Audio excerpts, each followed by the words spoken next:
All right, good morning and welcome to Rev 1211 Life.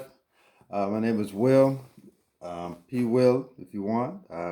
But we are in our Locked Up in the Word series. We're in Ephesians. We're in Ephesians chapter 5.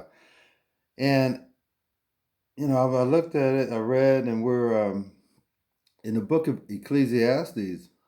Solomon spoke about the verse that we're going to discuss today. And he talked about this is one of the wisest, richest men in the world ever.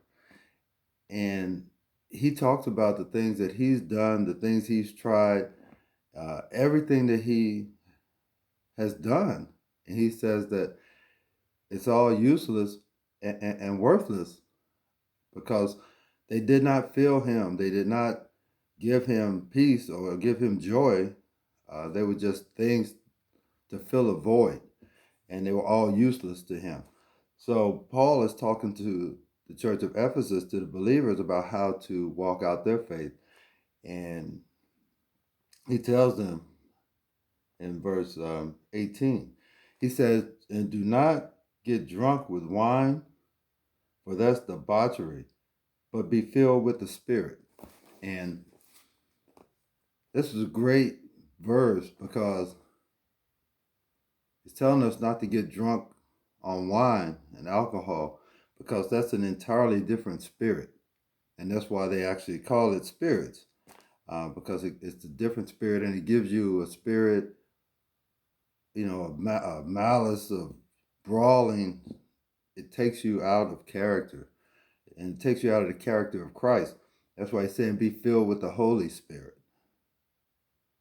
See, because I know from my experience, when you get drunk, and you wake up the next morning, you feel horrible, and usually you're not drunk anymore. So you have to do that again and again and again. But being filled with the Holy Spirit, you're not thirsty all the time again. You don't need to do that again. However, you are to renew your spirit, to be refilled and re-energized with the Holy Spirit. But the Holy Spirit never leaves you. Alcohol will leave you. But let's go a little further. As Solomon was talking about, he said, he's done it all.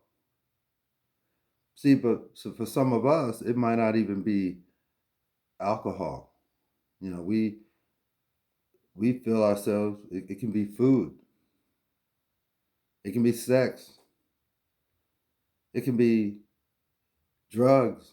It can be any of these things that we try and we do in order to fill a void or to continue to feel a certain way.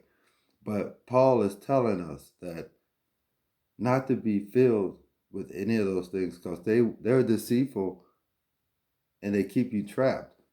Much like alcohol does, food, sex, any of the things that we use, money, any of these things that we use to satisfy us, like alcohol, they tend to desensitize you. Your thinking is not clear. So you can be numb to the things that you do and to the things of God. So all these things that we try and that we use, they're futile, and they have no value to us.